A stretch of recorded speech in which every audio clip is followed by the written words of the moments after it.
The Cooperative Republic of Guyana was elected in 2019 to serve as the 2020 chair of the largest negotiating group of developing countries in the United Nations, the Group of 77, G77 and China. This accession demonstrated the group's strong support and confidence in Guyana. At its November 22, 2019 plenary, the 134 member states of the group elected Guyana by acclamation without preconditions. Guyana committed to strengthening multilateralism for the benefit of all developing countries, including by presiding over global sustainable development and climate change negotiations, and efforts to improve the efficiency and effectiveness of the organization. Former Minister of Foreign Affairs Caroline Rodrigues-Burkett has been appointed Guyana's permanent representative to the United Nations.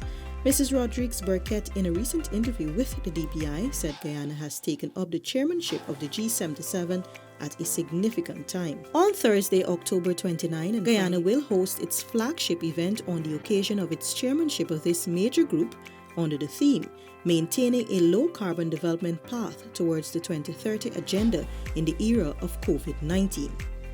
This event aims to bring together ministerial and expert-level representatives from the membership of the Group of 77 and China to achieve several objectives. These objectives are 1. To provide a space for awareness, partnership building, knowledge sharing and lesson learning among the G77 and China membership on climate action amidst the COVID-19 crisis while recovering towards the 2030 agenda. 2. To reinforce the Group of 77's position on key issues in the climate change discussion, including climate finance and ecosystems-based approaches, while also contributing to maximizing SDG co-benefits. And 3. To produce a presidential communique that highlights the main concerns and actions of the group. These objectives will be realized through 4 technical sessions. Given the existential threats posed by climate change, there leaves no room for delayed actions or reneging on commitments in this regard. It is against this background that the event will be hosted. The government of Guyana has noted the need for the parties to the United Nations Framework Convention on Climate Change, UNFCCC, and the Paris Agreement to maintain the importance of the climate crisis in all actions and at all levels. It was pointed out that implementation of more ambitious climate actions in the Global South requires sustained financing, given the weakening impacts of the COVID-19 pandemic on regional, national, and local economies. The government says the pandemic has exposed the vulnerabilities of our health and social systems, the fragility of our economies, the unsustainability of our relationship with nature, and the gaping inequalities in our world. The poorest and most vulnerable have been the hardest hit and face the most uncertain paths to recovery. Decades of progress towards eradicating poverty and other deprivations stand to be reversed.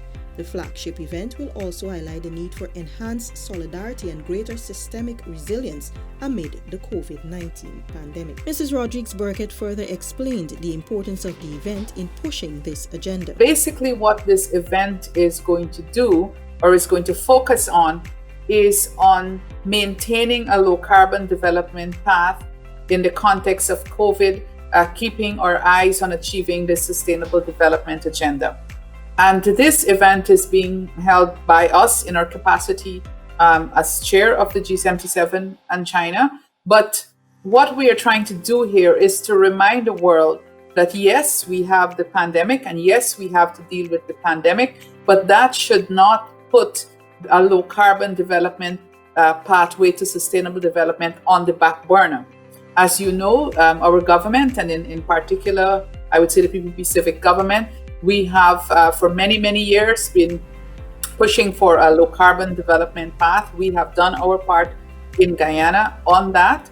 And so this event will bring together a number of ministers and experts, including the Executive Secretary of the UNFCCC.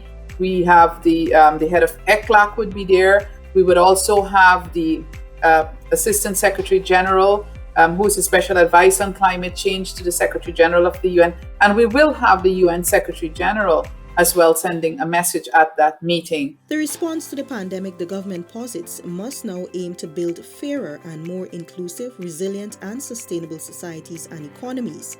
It should strive to realize the transformations necessary to address the challenges related to climate change and the achievement of the Sustainable Development Goals. Therefore, the Paris Agreement on Climate Change and the 2030 Agenda for Sustainable Development, together with the Addis Ababa Action Agenda, represent a global roadmap for the recovery from COVID-19 and for an equitable and sustainable future. They must be at the heart of COVID-19 recovery plans.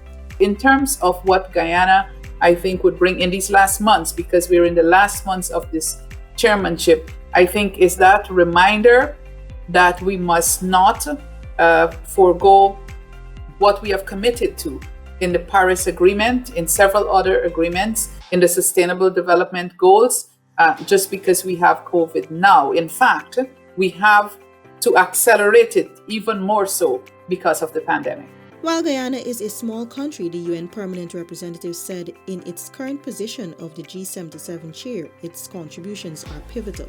We have a small group of people working very hard every day. You cannot see it, I would say, the work that is happening here in New York, because many times it's difficult for people to translate what is happening in a lot of the committees in the UN to their everyday lives. But this is the place where it's a global laboratory, I would say, for solutions for global issues. And so when we talk about a low carbon development path and the climate change agreement, this is where these decisions and these commitments have been made. And you ask what Guyana would be remembered for. Well, it is our chairmanship. I'm pretty late in the game, as you know. We have a few months, but I think that notwithstanding the circumstances in which we took this chairmanship, I think we have done well. I have colleagues, staff from the mission here, leading the discussions on the budget for the United Nations, for example. I have staff here leading the discussion on the communications in the United Nations, how the organization gets its message out there. We have staff in the discussions on climate leading these discussions. And so while you're talking to me and you are not seeing them, we have a good group here. And also in Guyana, we have a good group. Dr. Paulette Bino is working on the climate issues, leading that discussion from Capitol. Now that we have a virtual world, we can do that from there. Among several other outcomes, the sessions to be hosted at the flagship event seek to explore innovative ways in which the global financial architecture can improve access for developing countries to maintain a climate-resilient development pathway in the context of the 2030 Agenda.